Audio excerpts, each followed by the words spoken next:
Hello, my name is Chris Jones and welcome to the latest in this series of events based around priority business sectors here in Wales.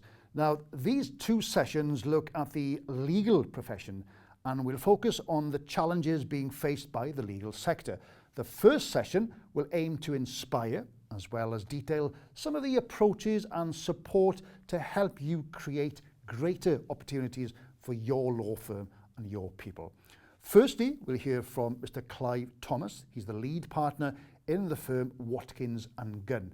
And Clive is going to talk about employability, but we'll also touch on business development as a way of showing how the two cross-collaborate and produce positive outcomes. So Clive. My name is Clive Thomas. I'm the Managing Director of Watkins & Gunn Solicitors. We're a law firm across 3 offices in South East Wales. We're a multi-service law firm, offering the services you might expect to see in a high street firm, but also with a little difference. We cover services such as residential conveyancing, personal injury, clinical negligence, family and divorce, but also public law, which we do nationally, dealing with judicial review work, and also we have 300 clients in the infected blood inquiry that's ongoing. So we've got 6 directors. Then we have our senior associates, then our associates, then our lawyers, which are a mix of solicitors and legal executives. Beneath that, we've got trainee solicitors and other trainees that we're helping to develop through the firm. And then we have our support staff. We do, where possible, to help students with work experience. That's been more and more difficult with the pandemic because, of course, they couldn't come to the office, so that is quite an issue. But for trainee solicitors, what they do is sign a training contract with us to work with us for a fixed period of 2 years. And we've got a number of those across the practice because we think there's a wealth of talent in Wales, and we don't want to miss out on tipping into that pool of talent because we think those trainee solicitors are the solicitors at Watkins & Gunn, hopefully the directors at our firm of the future. Another really important part of retaining and attracting staff is development and training. I think staff that join you want to make sure that they can be the best that they can be within any particular role, and they're not going to achieve that unless they're supported and trained. That's also been quite an issue during the pandemic because supervision has been more difficult because of people working from home or working in a hybrid manner.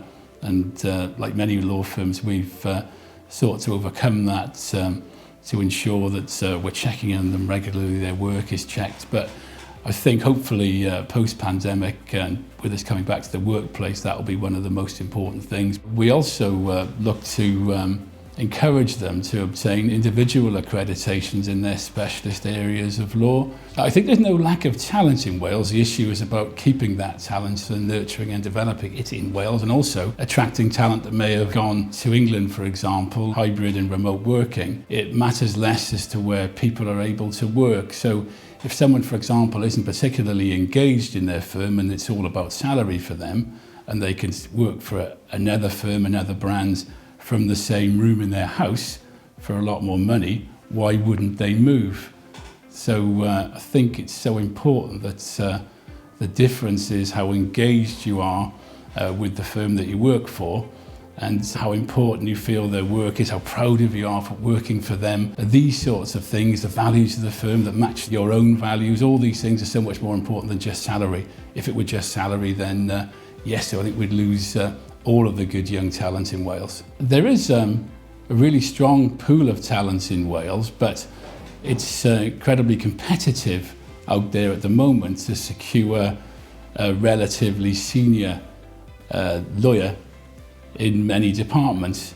It really is an issue, and what's happening is that with this lack of talent is driving up salaries, which is causing issues for law firms as they come out of the pandemic. At a more junior level, there is still a wealth of talent there that we are able to access, and that's something we've done as a firm, as we've looked to bring on young talent and grow it organically within the firm, as that we believe is the best way forward to ensure that we thrive post-pandemic as a practice. Diversity in the law is a real issue. Particularly when you look at race and ethnicity, as looking around the legal sector in Wales, I think there is a lack of diversity in that sense. It's something that is being addressed by lawyers. I know that Cardiff Law Society have got a committee that they've launched, and they are shortly going to commence a mentoring scheme for a more ethnically diverse talent to look to the law for their career. So we wanted to create those role models to try to encourage that talent to come into the law, as Wales is a really diverse nation, but it's not reflected in the law currently. Another important aspect is social mobility, to make sure that we're securing the best talents in the legal sector in Wales. You don't want a situation where the only people applying to your firm is someone whose dad knows someone in a law firm from a golf club or something like that. We want to make sure that it really is an open field for all of the best talent to aspire to. And so that's something I know that a lot of law firms are focusing on. I think it is really important in terms of retaining and attracting staff that they can see a clear career path within your firm. So something that we've turned our attention to during the pandemic was to really make it very clear their career path through our firm, and to ensure that that's as fair as it can be, rather than the old-fashioned tap on the shoulder to say that you should apply for a particular position. We've changed that entirely to allow people to simply apply if they feel that they're up to the particular role that we've got out there. So I think fairness and having a clear career path is really important for retaining and attracting staff. You have to go the extra mile, I think, as a firm to make sure people realise how much you value them and the work that they do. And also check in with them to make sure that they're not overworking, and particularly when working from home, because they're outside your eye line, you don't know what hours they're putting in. So having regular one-to-ones and WhatsApp conversations, just keeping in touch, Teams, all these different ways of keeping in contact are just so important to make sure that you're able to do a temperature check and understand really how your staff are coping. We benefited from support from Welsh Gov and Business Wales in the way in which we've looked to transform our business in order to compete in the new digital environment, particularly around technology and support around training and being able to implement new ways of working within the firm that are innovative, that we hope will attract more clients to the business and help us to succeed and thrive post-pandemic. As in many other sectors, over the last couple of years, the pandemic has created a lot of issues for the legal sector. And we enabled all of our staff to be able to work from home, initially during lockdown, and then as the restrictions relaxed, in a hybrid fashion, so that they're able to work both from home and from the office, but without it affecting the service that clients experienced. So that's been an important part of developing the firm, embracing technology and making sure that we've got appropriate solutions in place so that the service to the client isn't affected. I think, like a lot of firms, we came up with a lot of sticking plaster solutions to solve the problem at lockdown, and the challenge now for us is to come up with more resilient solutions as going forwards. I think the world has turned, and we're now in a much more digital economy, and clients will perhaps want to continue with that ability to access us remotely and engage with us in that way. So that's something that we're focusing on going forwards as part of our plan to thrive post-pandemic. Diolch, Clive, thank you so much. That's a very interesting introduction into today's theme. Okay, so following on from that, I'm delighted to introduce our next speaker. Victoria Hall is from Try Making Sense. Victoria is a coach, a trainer, a speaker, and upcoming author specialising in people-led organisational change. She's a former RAF officer, a partner in a law firm, and HR professional. And Victoria has spent over 25 years working on or within change programs. So, Victoria, welcome. My first question is, what recurring challenges are legal businesses seeking advice on in relation to recruitment and retention? For me, in my experience, what I think law firms struggle with is finding the right people for the right roles over a period of time. So when people enter the legal profession, they tend to enter as technical lawyers, and that's what's sought in terms of their skill set.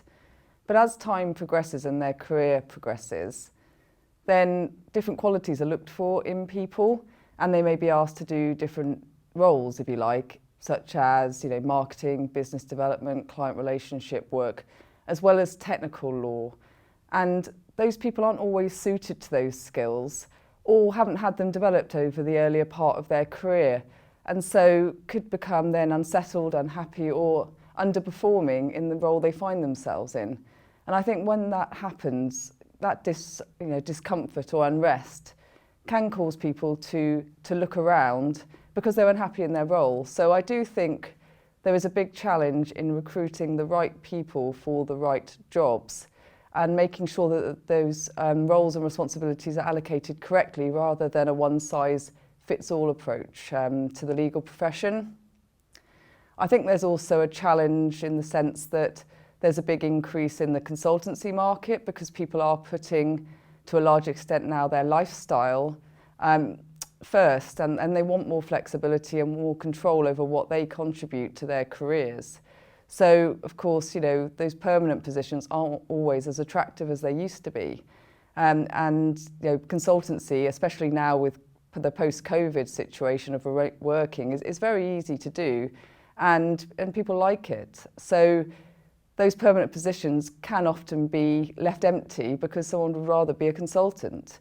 And to be honest, actually, why not look at that option as well? Just because recruitment might be less effective than it was, or you may have retention problems, it might just be that law firms aren't looking at different models as much as they should be, because maybe the traditional model isn't the right answer anymore. I think pay is still an issue. Lawyers do expect good salaries still, and I think it's a difficult call for people to put lifestyle over salary. So even where there are firms that are offering better benefits or flexible working, for example, but a reduced salary because they want the person to have a more balanced life, it can be difficult for people to make that decision because it has been an expensive place to get to. So I do think that there is some work we could do as law firms to show people the bigger picture, in that it isn't always the biggest pay that is the biggest benefit to them. And not all law firms can compete on salary levels. And with the markets opening up the way they are because of the remote working, people are being attracted to jobs in different locations where salary levels are different. So salaries are going to be a difficult one to compete on in the future. Okay, so what do you think about the levels of support available to those looking to return to practice after time away, for instance, maybe returning mothers, and those who might have left the industry completely? I would say there could be more done. Now, there's all the laws around allowing people to come back to work after a period of, say, maternity leave or paternity leave.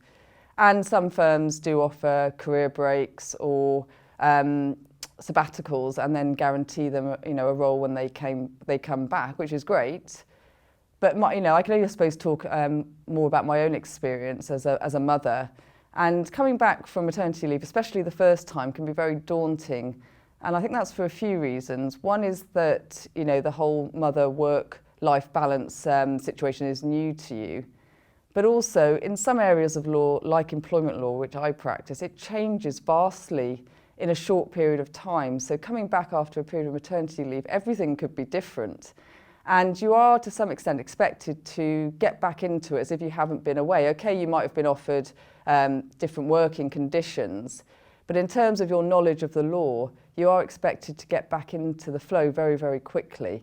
And some people may be able to do that more easily than others. Different areas of law will have less movement, and so it will be easier to do. I think career breaks are even more difficult because that's a longer period of time you've been away for. And I don't think we should be discouraging anyone coming back into the legal profession from whatever break they've had. And what I would like to see is far more support for returning lawyers from whatever break they've had to have access to training courses, mentors and coaches, so that if they do feel like they need a bit of catching up or a bit of support in those initial few months, when they come back, they've got it, and that there's no stigma attached to that. Because that's the other problem, I think, with the legal profession, is that there is an expectation that we know everything and we can just get on with it, and that isn't always the case. We shouldn't put these unreasonable expectations on people. And I do think the problem increases the more senior the person is, because if someone, say, at partner level took a 5-year career break and wanted to return, they may not be able to return immediately at partner level from a technical legal perspective, although they may well be from a relationship and client perspective. And I believe that that person should be able to return at partner level with some support for a short period of time whilst they get back to the position that they would have been in had they not taken that break.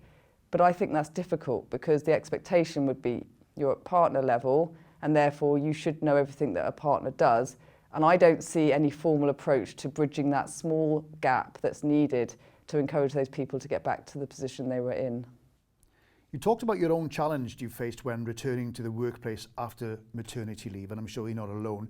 Could you talk a little bit more maybe around other challenges you've encountered and what legal businesses can maybe do to mitigate these challenges? In terms of the worst challenges I've seen, I think what I'll do is I'll pick a couple out.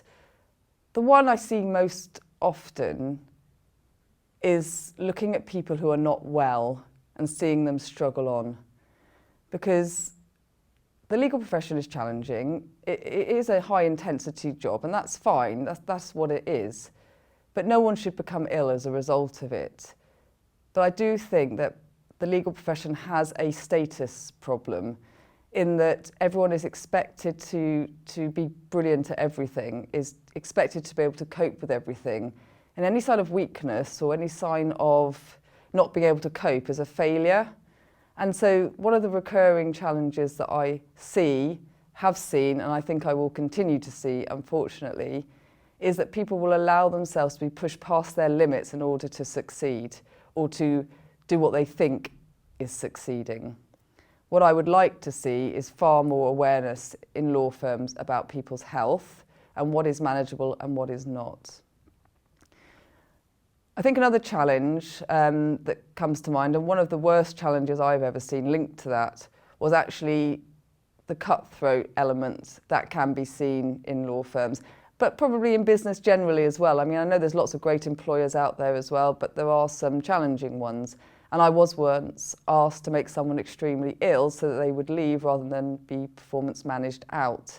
And at that point, I almost reconsidered my own career because I didn't want to be involved in that sort of process. So I do really think that one of the worst challenges I've encountered is this concentration on pushing people beyond their limits. I think another challenge that needs to be addressed is how we develop lawyers over their careers. And we don't just concentrate on legal skills only. I started my career in the military, and I remember quite clearly when I transitioned to be a lawyer that I felt de-skilled, not upskilled, because the only aspect of my development that was being concentrated on was technical legal skill. I wasn't being developed as a person at all, and I think that caused me unrest as a person, but it also didn't prepare me for the future. So one of the worst challenges I've come across is trying to educate law firms that they need to bring people on as people, injecting the human element into the development of lawyers so that they can be lawyers, but they can be people, they can be decision makers, they can be business relationship partners, they can be all the things we want them to be without stifling them in the process. Are businesses doing enough to support the young practitioner? Could human resources department collaboration across medium-sized to smaller firms maybe help create a stable and supportive environment for practitioners? In my view, there is always space for more human resource support in the legal world that I've experienced. I think the word human resources causes problems because, like saying you're a lawyer, I'm an employment lawyer, someone else will be a commercial lawyer, someone else will do property. Human resources is the same. It's a whole spectrum of different roles within that profession. So Yes, in the round, I would like to see more human resource support within law firms for junior lawyers and for everybody else. And if firms can afford it, a collaboration across firms to provide that would be absolutely fantastic. And as a side point, I guess, I think there's a lot more that small and medium-sized firms could do to collaborate together to provide resources to their staff if they can't sustain the financial impact themselves. But that emphasis and importance placed on people management, people investment through HR, in whatever term it's put, just shows investment in people. It shows investment in all sorts of their well-being, their development, their career options, and their support and training. And personally, I don't think there's enough emphasis on that. In terms of, again, small, probably middle-sized firms, maybe more than the larger ones, I haven't seen much HR impact at decision-making or board level. And I think that there could be a lot more done there. Okay, thanks for that. Should we look to the future now, maybe? How is the practitioner's journey looking, well, post-pandemic? What are the benefits, the challenges of being in practice in this season? Can practitioners now work just anywhere? Have other areas of law boosted or declined? A lot of questions there. It's a really interesting situation to be in during this pandemic, post-pandemic, whatever this new normal is, because I remember for years asking for this type of working arrangement and being told quite categorically, no, that would not work. And I do always think it's a shame that we have to be forced to look at alternative ways of working before we're prepared to do it. Because what the pandemic has clearly shown is that we can work flexibly, we can work remotely, and we can work in different sorts of teams than we ever actually imagined we could, whether that's across the country, across the globe, even across the road, without having to undertake the traditional way of doing it. So I think the pandemic's been fantastic in that sense for promoting different ways of working. What it has also done, I suppose, for lawyers has allowed those who want it, because there are plenty who want to go back into the office and have more stability in that sense. And I think there's a place for everyone now in this post-pandemic legal landscape. But what it has done is allow people to choose the lifestyle that works for them better. It's allowed them to be able to mix their family life with their work life or their other personal commitments in a more balanced way.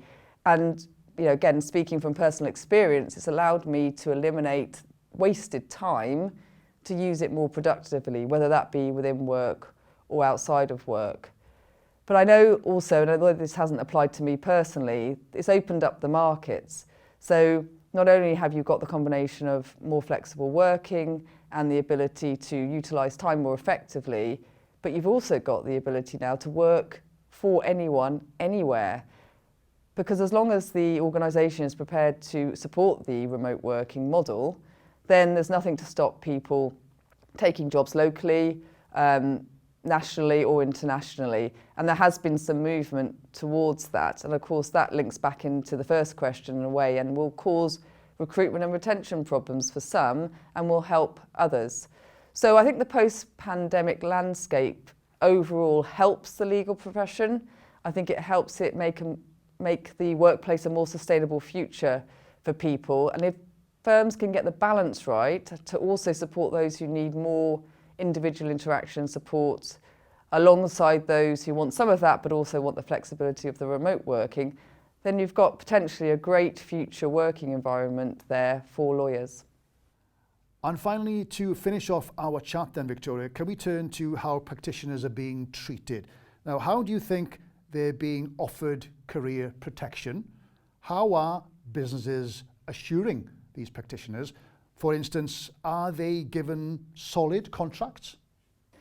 In terms of career protection, I would suggest that the law industry or the legal industry isn't any different to any other business.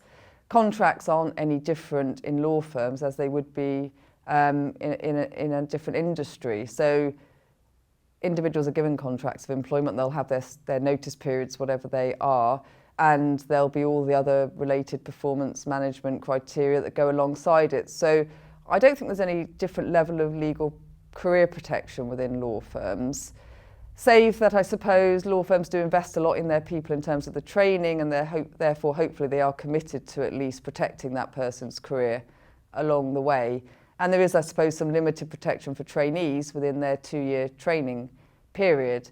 But I would always support initiatives like that give more career protection to people who have invested in the legal career. Because although firms invest a lot in the people they train, people are investing a lot in choosing the law as their career, because it is hard work. It takes a long time to qualify as a lawyer. It can be difficult to get training contract. You can hang around as a paralegal for years, and then when you newly qualify, you might have to find a role elsewhere, and then you have to start training all over again in your chosen field. So there's a huge amount of investment on both sides, and anything that anyone can do to protect those careers and keep people in the right place to stay within the profession is great. But I also think career protection involves career letting go as well. What I don't see much of is education and support for people who have tried the law and decide it's not for them and would like to use their skills elsewhere.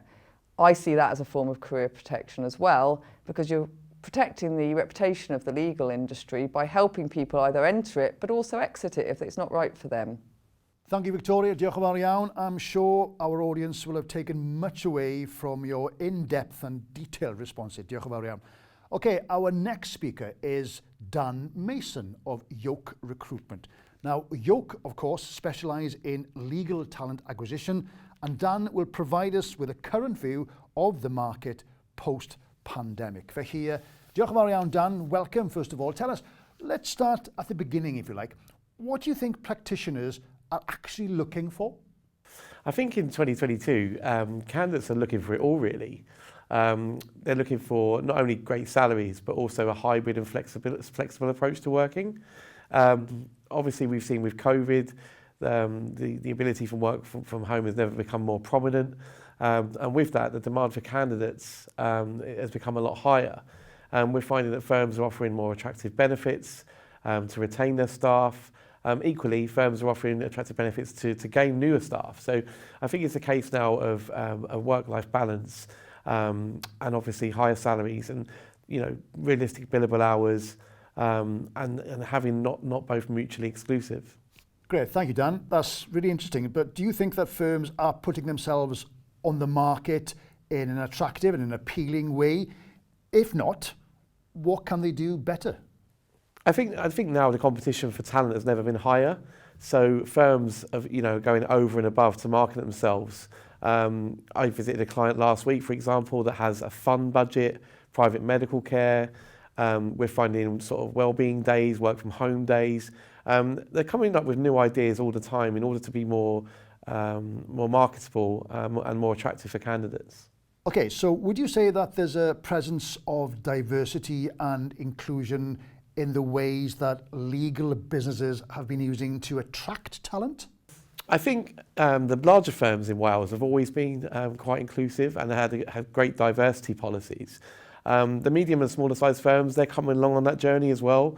We've got disability championship policies coming in, equality and diversity.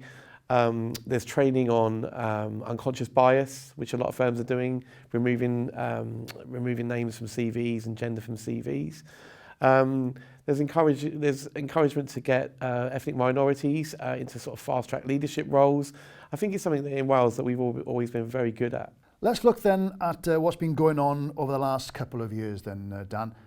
What changes has the pandemic brought to both practitioners and businesses? Do you think work relations have become better or worse? I think obviously the pandemic, initially, it was a case where people had to adapt very quickly. Some firms were sort of set in their ways, where other modern firms took a very quick approach to working from home. I think initially it was a matter of trust, and I think in the early days, employers were rightly concerned about, would people get work done? And I think what the pandemic's really sort of proven is that you can actually have, I said it before, but a work-life balance with productivity. We're finding at the moment, that the firms have never been more profitable. Hybrid working has never been more popular. And therefore, it's leading to, everybody is winning all around with that. So Dan, do you think there's a burden on both businesses and practitioners to maintain a level of social corporate responsibility? For instance, would you say the taking on of pro bono cases is adding more stress on practitioners and maybe affecting firms as a whole? I would say in Wales, there's not many huge firms that do pro bono work. So I said that wouldn't be, I don't think that would be the case. I don't think there's any more pressure on that. And as I said, we've always had a really good record of mental health awareness, of diversity and inclusion. And if you look at Legal News Wales, you'll see every fortnight they're running a campaign with Welsh law firms addressing things from mental health, diversity, access to justice. And we've always been very good at that here. Right, let's talk competition. Is there a feeling that businesses are working together or against each other? Is there poaching of talent amongst local businesses? If so, what are the main reasons behind it, do you think? And what can be done about it, if anything?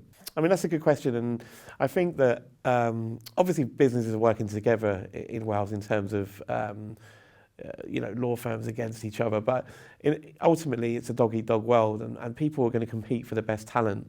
I know a lot in the conveyancing world, there's a lot of anti-poaching agreements between the firms, so they won't go after each other's staff. But ultimately, if you're looking for a good sort of corporate commercial lawyer, every firm will sort of throw the kitchen sink at trying to get the best people and attract the best talent. Well, that's good to hear. Anyway, let's wrap this up with a question about staff retention. Now, if practitioners are leaving Wales, and hopefully they're not, where are they going? And in those cases, what are the outside firms doing that maybe firms in Wales can adopt, maybe? So basically, what we're finding a lot of is, due to the pandemic, remote working has never been more prominent, really. So you could be doing work for city law firms in London from your bedroom in Tonypandy. And what we're finding is the majority of the talent are going over the bridge to Bristol for two reasons, really. One, the commute isn't harsh if it's 1 or 2 days a week. Equally, the salary pay rises, you're looking at £20,000 or £30,000 difference on even the most junior person's salary. And also the work quality, so you can be doing quality work, national quality city work, but still sort of live in a nice location and a beautiful place that we call home here. So I think firms in Wales need to adapt, and they do need to be, we are finding that a lot of salaries are increasing when it comes to offer stages and counter offers. The benefits that firms are operating now are second to none, really. And in terms of the quality of work, people are working in Wales. The work is coming in here for people to service, and the work quality, with the big 6 law firms and even the regional provincial firms, it's picking up all the time, and it's never been a better time to be a lawyer in Wales, I would say. Excellent. Thank you so much, Dan from Yoke Recruitment. A good, positive message to end this session. Okay, that's it for now. We hope you found the information useful and that you are able to join us later on for the second session.